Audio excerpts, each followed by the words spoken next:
That makes sense on how to read this well played, how to check for result. Each of these results stand for one sample. You're like, why is there three?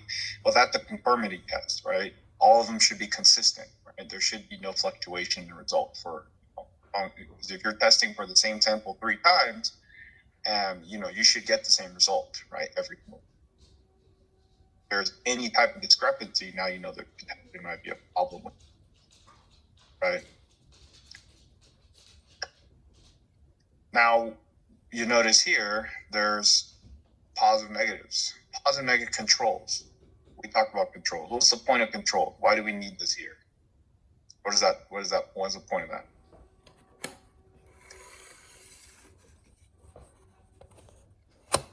We need like something to compare it to. Expand on that. What do you mean by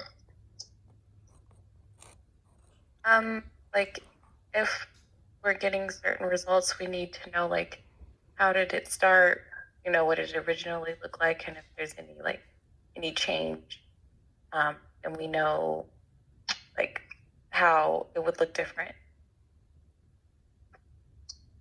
Almost there. So a positive control and negative control, what's the purpose of it? Should it ever change? Controls, if they should change, no. So we should know exactly what happens. So if there was a discrepancy, what would that tell us? Something's wrong. With what? With something that we did. Potentially, right? Or what? That the plate might be something wrong too. Maybe it's malfunctioning, right? Maybe the chromogen you added is expired, maybe, or something, right? So controls are extremely important. They never really talk about these because it's almost like a absolute. Like if you don't have this, there's literally you have no basis, nothing to back up your claim. Positive and negative control is extremely important, but that's something that it goes without saying in science. But for those that are, you guys are just kind of starting out, even in anything you do, even non-science related, you need something that has a basis to tell you, hey, you know what, this is going the right direction, or this test that I completed, or this experiment, or my argument has basis. That is what positive control is. It tells you exactly, hey, I should always have a positive here. I should always have a negative here, right? Or whatever test I'm doing. So positive negative control is extremely important. So that test, if something were wrong here, right? Let's say something was wrong and you didn't recognize it. Let's say that this sample here, this patient here, wasn't positive, or let's say they were actually positive and it was negative. You're giving them the wrong advice now. Opposite, right? And so that can be dangerous, right? And so, you guys don't have to expand on this. This is just me kind of telling you the importance behind positive control, even though they seem really straightforward. But that can change a lot, if there's something, positive negative control, always they're absolute, right? You should know that they're positive, always know that they're negative. Never be discrepancy. Could you have discrepancy in your samples amongst your patients?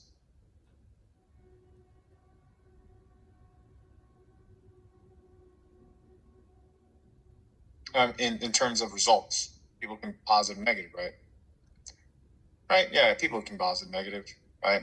If they were all positive, maybe all your patients happen to come across this particular pathogen, right? Or if they're all negative, maybe none of them actually were sick.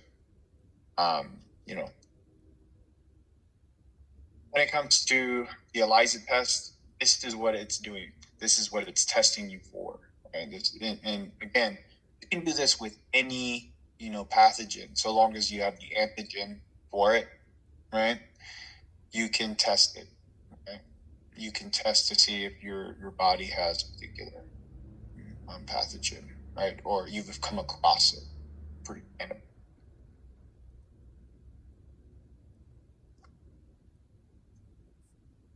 Just So what do you guys need to do for the lab report 5? This isn't a part of your pre-lab.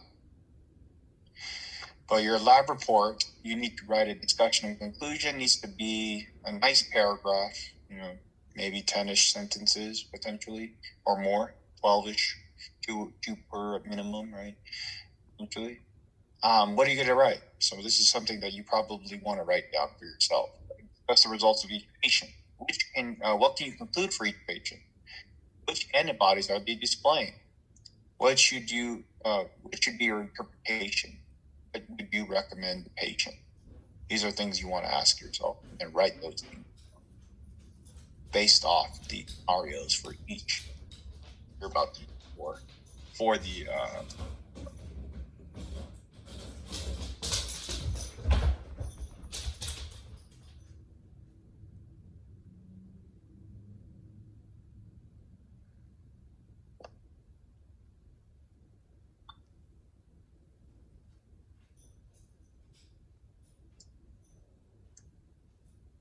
and recall this is going to be for the story on Canvas, okay? Not in your lab manual, right? On Canvas, the document. It's by all the compendiums, right? That document I just showed you has the stories.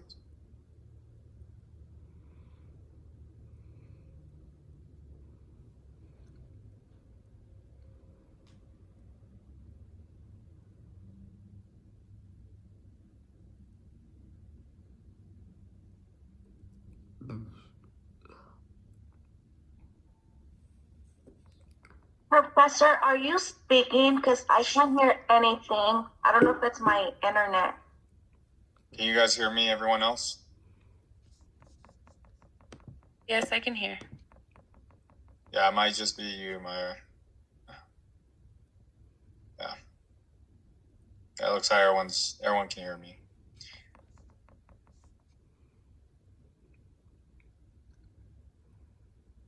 My screen is just the room I'm in is just dark. It doesn't really have a light. It does, but it's kind of dim, so you can't see me either.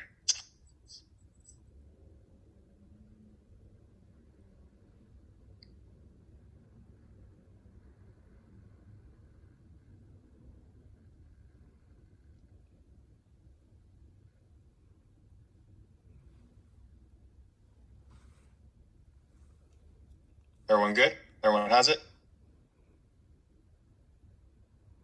Good.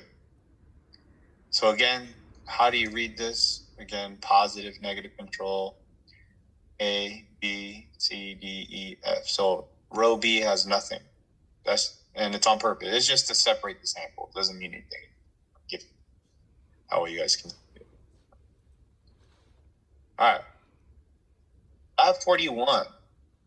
Lab 41 is an evaluation of your hand washing technique, but we're not in lab, so we can't do this one. And there's no modified version for this because essentially you're just washing your hands. So we're going to do an alternative type of test, the one that you can do at home that's very easy. But you're going to need some items for Thursday.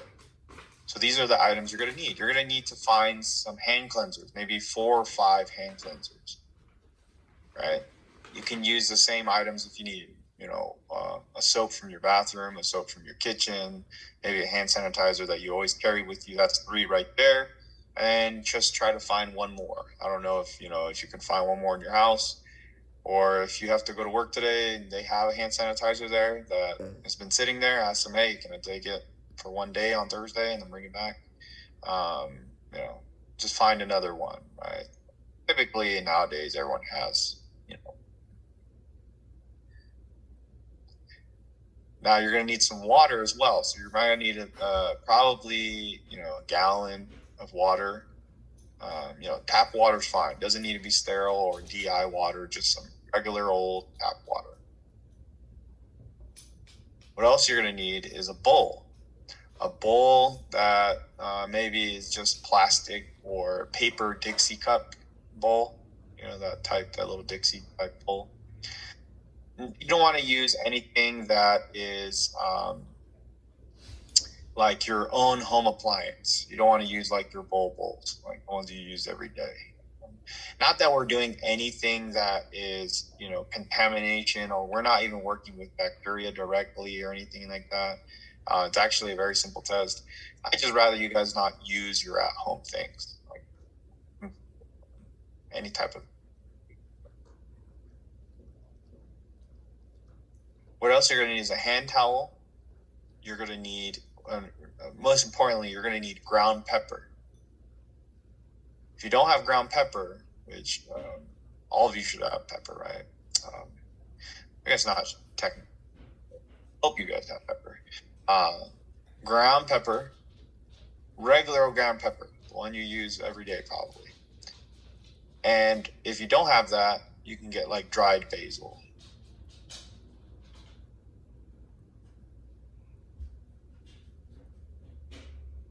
Then you'll need your phone, a recording tool, because you're going to have to post this online.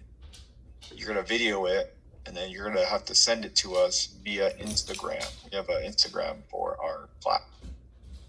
If you don't have an Instagram, find someone that does, or have someone send it in for you. That's fine. If you don't want to use your personal, that's fine. You can create another Instagram, send it in that way. But that's how we're going to do it. Why can't we do it on Canvas? Well, Canvas, it doesn't work well when 100+ students send in a video of their results. It ends up it'll probably just crash. It gets really slow. Email, you're like, why not email? Same thing. Email gets really just bogged up and slow because all these videos are hitting the email. Only platform that has worked well has been Instagram, right? Because they can handle. I'll tell you what the Instagram is on Thursday. Good with everyone? So this is Lab 41. So this is what you'll need on Thursday. So if anyone wants to take a picture or write it down, go ahead and do so.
All right, everyone good? Thank you. All right, so what do you guys think disinfectant and antiseptics are?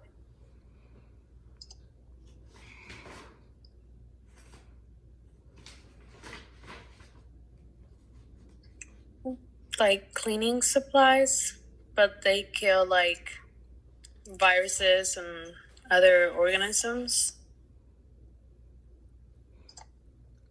What do you think? Good answer, Bo. That one's disinfectants. Good. What do you think about, let's say, antiseptics? What is that?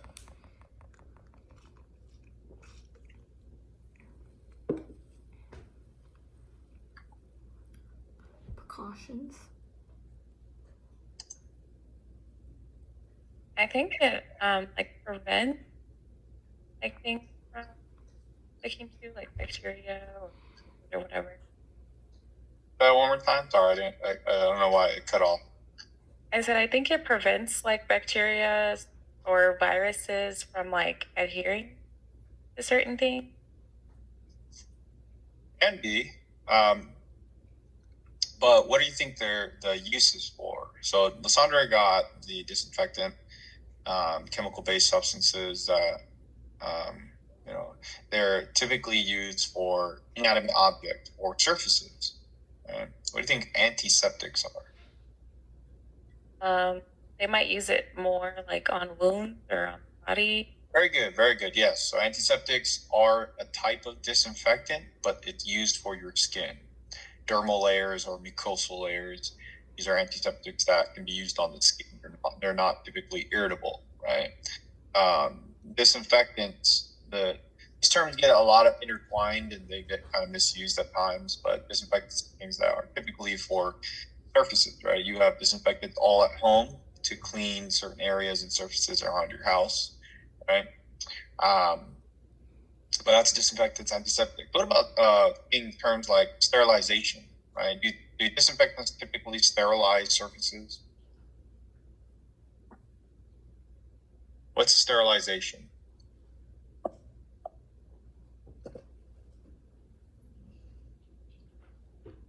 I thought when you sterilize things, you kill things, versus when you disinfect, you're just reducing the microorganisms. Yeah, very good, very good. So, sterilization. There's a strict definition for sterilization. It's to kill everything and anything that is present in the area of sterilization. Okay, no one living thing will be present there, right? Not even endospores. Sterilization removes any and all things, right? A disinfectant, right? It doesn't necessarily kill everything, right? It doesn't necessarily kill everything. It kills most things. Like I said, it reduces, right, the number of pathogens, or it may reduce or remove the pathogens. Maybe what's left are vegetative, non-pathogenic microbes, right? Or potentially endospores and viruses might still be present. But it reduces that. It doesn't necessarily sterilize that. Do you think most disinfectants, do you think they sterilize? Yeah, most of the time, no. Not necessarily. Depending on the surface, depending on that, all these different, reasons. And so the term sterilization, typically gets misused quite often. It typically gets used quite often because most things aren't sterilizing it. It takes a lot to sterilize a surface or an area or whatever it is, right, that you're trying to sterilize. A lot. Now, what do you think are some factors that are, affecting the ability for a disinfectant to do its job? What do you think?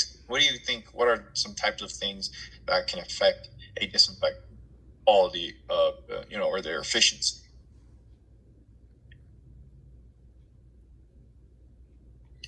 Temperature. Very good. Temperature. Typically, when you lower the temperature, the effectiveness goes down because the molecules are moving, a lot, slower. When you move it, when you increase temperature, the molecules tend to move a lot quicker, more reaction, right? Not always. If you increase it too high, then it can cause change, but just keeping it in normal, non-comp temperature is a good one. It's another, aspect that could alter a disinfectant's ability to do its job. The amount of concentration. Good, yeah, the concentration, very good. And what's interesting? Do you guys think, is it always the case that if you increase the concentration, the efficiency increases? No. Why not?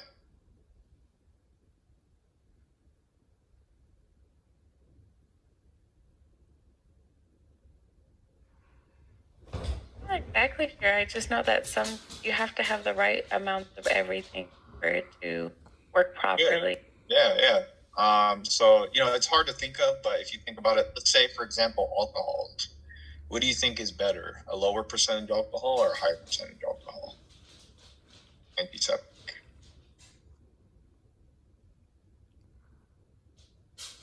higher percentage?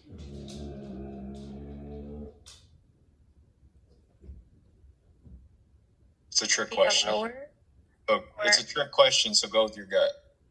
Doesn't it need to be 70%? What was that, Amber?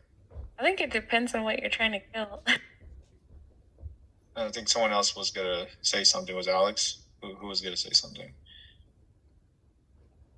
Was it Sandra? Who's gonna? I would say lower, because the higher it is, like it's gonna affect something else. Yeah. So very good. So like Keep going. like if you use like the higher percent alcohol, it's gonna start like making your skin like change the texture. Yeah. So the idea is there. So when it comes to, let's say, 70% alcohol, it's actually quite a little more effective, because when it comes to alcohols, you have to make sure that the alcohol is penetrable, and also its ability to, diffuse through the membrane. So you need water, right? Water makes it a lot more penetrable. It allows it to enter the cell. Let's say you added just alcohol. First and foremost, high percentage alcohols will evaporate. But also, it'll do its job, but sometimes it'll do it too well, to the point where it'll actually denature proteins or disrupt membranes, and it almost creates a barrier where it'll almost block. Right? It won't be as porous anymore. And so if it's non-porous, or it's there's less rate of diffusion, it means it takes longer. But if you decrease the concentration, that doesn't decrease its efficiency. And as you add water, you're allowing it to diffuse at a much higher rate at which it will diffuse, and it will able to do its concentration is key, which is why they always recommend that you follow the directions that the the bottle is stating, because that's going to increase the efficiency. So very good. You guys are putting down some thoughts today. Good. And so, that's, sterilization, and disinfectants, antiseptics. There's a lot of, variation behind it. If you guys ever hear like bactericidals and bacteriostatic, you guys ever hear those two terms that get intertwined? Cidals or statics? Never heard of a cidal before, bactericidal? Or germicidal? Probably germicidal, huh? Or, a static. You probably have seen it before, but never put too much thought or, to think about what it is. I don't blame you. A cidal, what it's telling you is that type of disinfectant or chemical is meant to kill that bacteria. Which you're probably saying, why would it be anything else? Well, there's things called statics, Lay down. and they inhibit growth. No. If you ever get medications or ointments for infections or anything of that nature, look at the word, look at the verbiage. Maybe it'll be some type of static, or I'll say cidal, static, or stasis and static are about. And you get the ointment or medication or antibiotic, you'll see that it'll say cidal or static at times. That's going to tell you, it's meant to kill, or it's meant to inhibit. And you're probably wondering, well, why inhibit it? Well, some of them are very good at being inhibitory, and it also gives your immune system time to essentially kill a vegetative, pathogen that can't do anything. Still alive, but now it's basically just, defenseless or hopeless. Right? Your immune system will eventually take care of it. Or you can essentially stunt its ability to grow, which is important as well, because stunt bacterial growth, right? Eventually those cells will die off. So there's many, not just those reasons, but there's many types of reasons to why, they can use statics instead of cidals. But, cidals are those that end up killing the cells. Statics are inhibitory. They'll kill the cell, but they'll stunt it from. many different definitions. So there's fungicidals, right? Bactericidals, protozoals, right? Amoebacidals, all these different cytals, sporicidals. And spores are pretty good at defending themselves. Well, there are spores, typically things that you can handle. So for lab 42, this is what we're talking about. And lab 42 is, something we're going to be end up doing. So what I want you to do right now is I want you guys to go grab a swab and go grab your TSP tube, the liquid. Go grab that right now.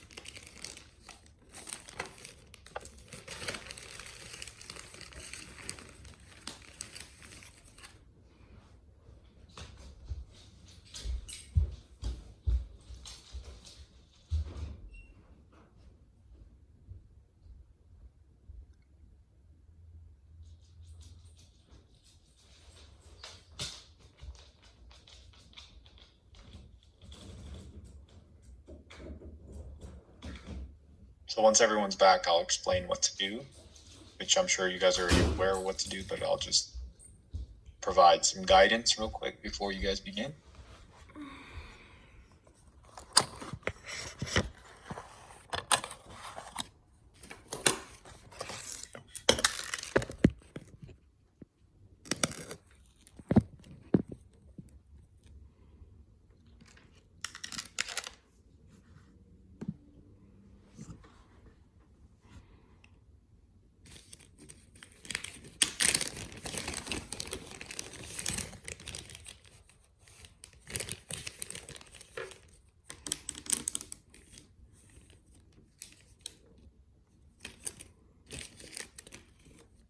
Good. So, what we're going to do on Thursday is we're going to test out some, essentially, your antiseptics and disinfectants from home, and you're going to test it against bacteria of your choice. So I'll leave it up to you. If you want to use your plate sample of bacteria, then all you have to do right now is take a sample from that plate and place it inside the TSP. You don't have to use a lot; just dip it in there. And you need a liquid bacterial sample that you can use for Thursday. It makes it a lot easier. And you also you don't need to do it right now, but eventually on Thursday you're going to need to pick out some disinfectant. But I'm going to give you time to go pick those out during Thursday because you're all at home anyway. But right now you can use either your bacterial plate sample to inoculate into the TSP tube, or if you're looking to test maybe some bacteria that you maybe a surface you typically wipe, let's say your kitchen, or let's say your sink, whatever it may be. Try to avoid anything that potentially might be dangerous, like any coliform bacteria, which is typically like toilet seat, things of that nature. You don't want to do that. Most of you are like, why would I do that, Tosh? But I had students ask if they could do that just because they're curious. But I would tend to stick away from those. Anything that is your typical kitchen tables, maybe door handle, maybe even your phone if you wipe your phone down often, it might be your skin flora basically, but those typical surfaces. But you have a first surface area that you want to test out those bacteria and see if you actually end up killing them based off the antiseptic disinfectants that you're going to test on Thursday. Why not? test that curiosity out, see if it actually works. Because you're going to put them to the test. You're going to put that disinfectant, Clorox, or detergent. You're going to put that and see if it works. So you can test a new surface, or you can test, your own skin flora. They do. We're going to do it on Thursday. But as of right now, you're going to inoculate your TSC. So you can do that now while I'm speaking, because I'm going to continue. Once you're finished inoculating, you can go ahead and leave it slightly open just to allow some oxygen in, but you're going to need to keep it standing, right? And so you're going to maybe want to put it inside like a cup, something that keeps it standing. You also want to keep it away from, any children. If you have children or pets, you want to make sure it's out of reach, because it's a liquid sample, right? And if spilt. And so you want to make sure that you put a note on it so no one grabs it, right? Or throws it away for some reason or to mess with it. So you want to make sure you do that as well. So go ahead and do that now. And when everyone's done, we'll come back and we'll continue in our 5 lecture.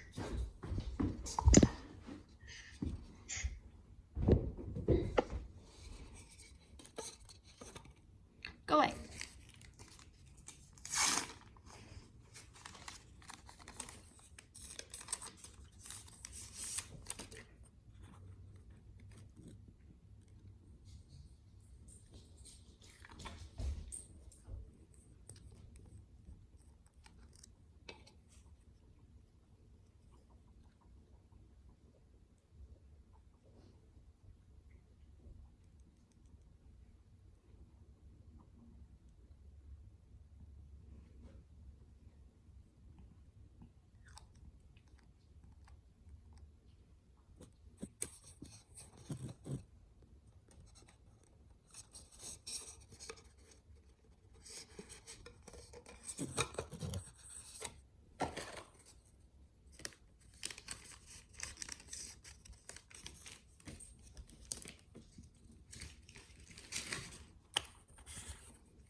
Time flies, isn't it?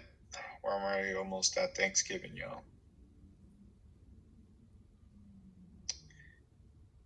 My last week with you guys is next week. And it'll be all email based after that.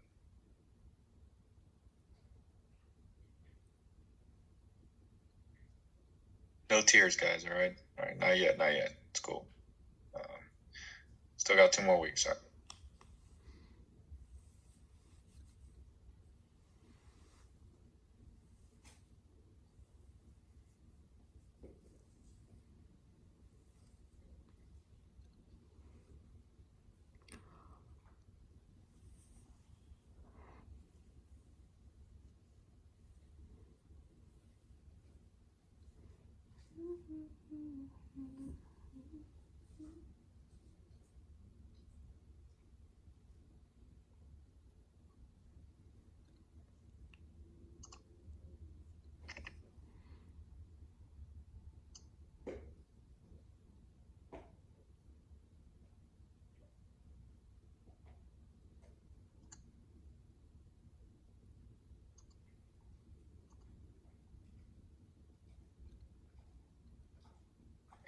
All right, guys, that was my email. Going email. Not my school email, but my personal. All right, let's see.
All right, everyone's in?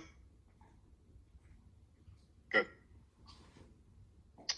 All right. So that's lab 42. Right, lab 42. That was lab 42. Lab 43, we're going to have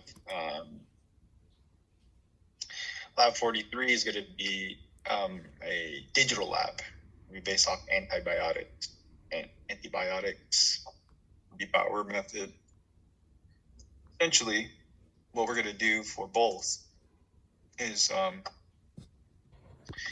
so what we're actually going to do hands-on work on Thursday is actually do this plating technique.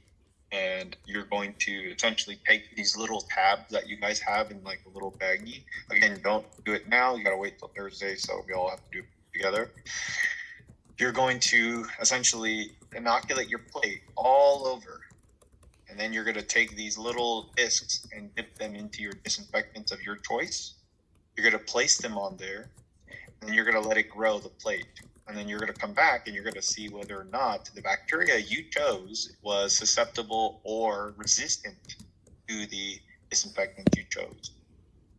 So if there is a growth, there's a non-growth area called a zone of inhibition. If there's a zone of inhibition, then that means that the actual disinfectant was effective, right? Because the organisms you plated there didn't end up growing, right? End up dying. So there's a zone. Why is there a zone? Because when you place them on here, the disinfectant will diffuse through the medium, right? So if it'll continue to diffuse, right? And so it'll show this. Let's look at A. Look how it had nothing. There was no zone. That meant that, you know what? It wasn't effective at all. The bacteria were resistant. It had no effect on the bacteria. The bacteria grew right next to it, even on it probably. But it had no resistance towards it, or susceptibility here.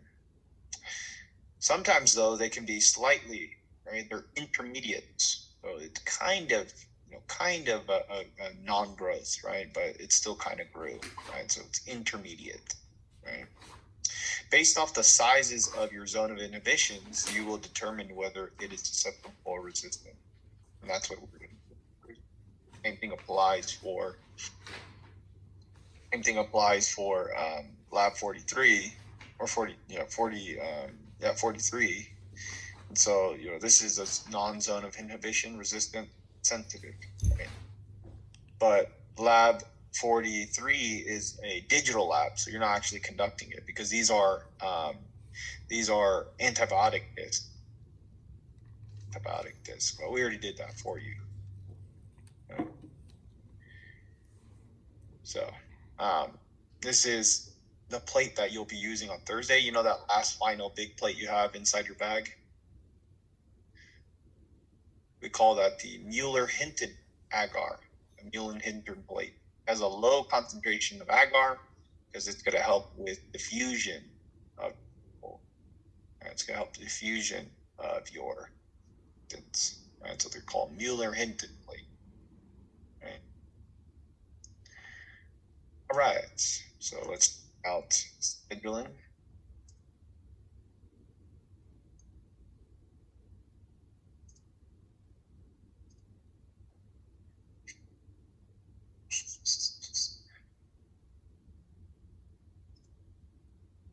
Pouring outside.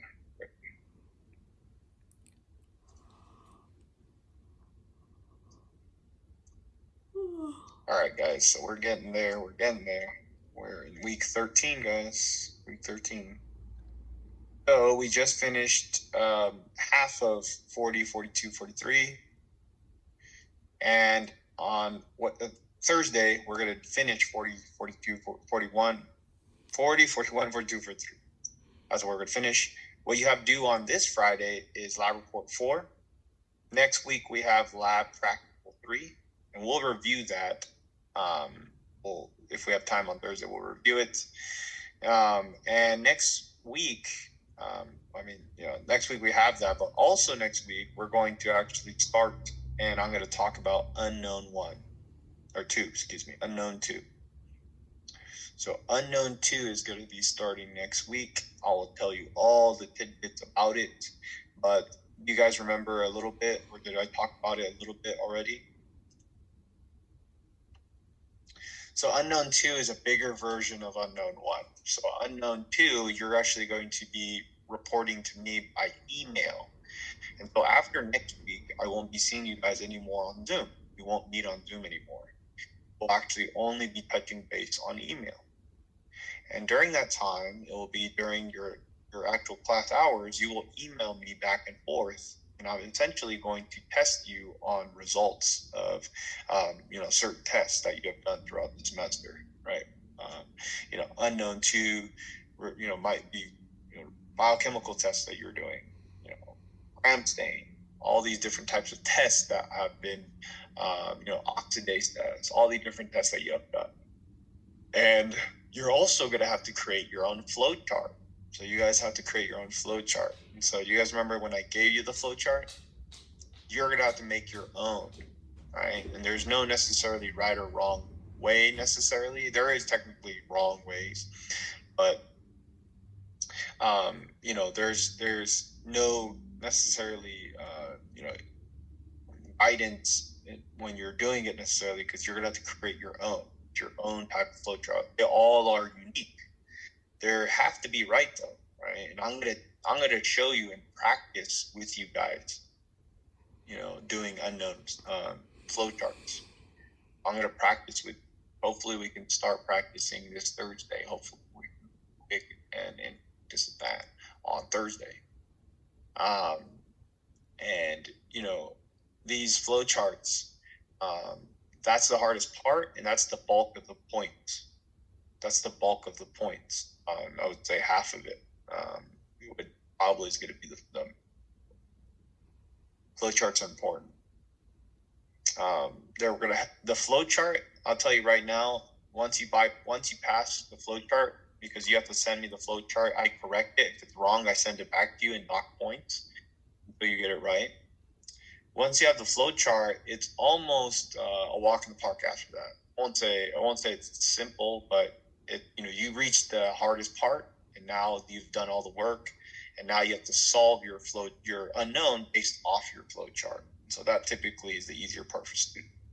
What's easier is at the end you have to send in a report to me, and that report again is very straightforward because you're just summing up all the things you did. But the hardest part there in the beginning is when you're emailing me back and forth, creating that flow chart, and then once you've done that, you have to read your flow chart, which at that point I believe you should be able to, and then write a report, turn it to me, and then you're done with lab. You're done with this class for laboratory. And so that's part of the flow chart, or part of the unknown 2. how do you build your unknown 2? Do you guys remember that paper that we gave you, the unknown 2 paper, that big piece of paper that has like a matrix on it in your baggie? You make sure to guard that. It's the only copy you have. So you don't want to destroy it. You don't want to bend it too much. You want to keep it clean because you're going to have to fill out. If you notice on one side, it has spots. You're going to have to fill out all these characteristics of bacteria, because I'm going to give you a list of all these different types of bacteria. I'm going to give you a big list of bacteria, and one of them is yours. You don't know which one it is, but you're going to have to characterize every single one. And so next week, I'm going to assign you an unknown, and I'm going to give you a list of bacteria. And by next, after Thanksgiving break on Tuesday, that first Tuesday we come back, we don't meet on Zoom, but when we come back, your flow chart is due. Right now, that sounds like a lot of time, but I'll tell you right now, the later you finish it, the more time you're going to wait, because you are now in the back of the line, if that makes sense. Whoever sends it to me first, I grade that first. Whoever sends it to me last, you have to wait until I finish every other person has sent it to me prior. It's not to be mean, it's actually just to be fair, right? But at the same time, right, you have to balance your time, because if you do it too quick, you might have made a mistake. And then when you send it in, I dock points and I send it back. Right? You got to manage your time. Be efficient, but don't rush. Right? Or don't take too long. Or otherwise, you're in the back of the line and you got to wait even longer. Right? Unless that's what you're okay with that. Typically, you don't want to spend too much time, because you're not finished by the end of the semester. You're not going to have those full points. Typically most students, finish on time. Those that really want to finish it. So, for all of you want to do. Not too much of a concern, but this is just kind of like easy win. Maybe on Thursday we'll do a practice run on a flow chart, get the idea going. But unknown 2 is a lot, and I will walk you through it as much as I can, so you're prepared. LP3, LP3 is next week, so a lot of things going on. Lab report 4 is due this Friday. LP3 next week. Unknown 2 starting. That's not including lecture. If you guys have lecture things, there's all these things happening. So, we're gonna be picking up a lot of things in this upcoming, 3 lectures that we have. We're going to do a practical introduction to unknown 2, and your lab report 4 is due. Your lab report 5, I believe, is due after Thanksgiving break. That's based off 4 laboratory. And really it's just 3. Lab 41 is very simple. You don't actually have to do lab 41 in your lab. Lab 41 will only be in your lab notebook. So, and in lab 41 is very straightforward. Tell me what happened. For that we're going to do on Thursday. Really, you have to write down a discussion and conclusion for lab 40, 42, and 43.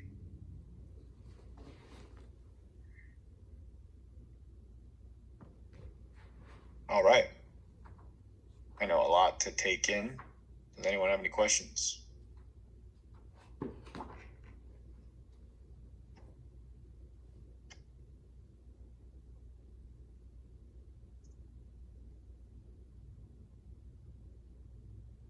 All right, guys. Well, if you don't have any questions, I will see you on Thursday. Make sure you get all those things that, for Lab 41.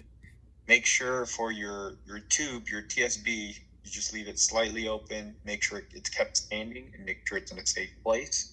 If you don't see any growth tomorrow, because it is cold temperature right now, you may want to re-inoculate it. If you don't see anything, maybe if you see a little bit of something, you can kind of, if you can tell it, and just leave it alone. But if you don't see anything, maybe you want to re-inoculate.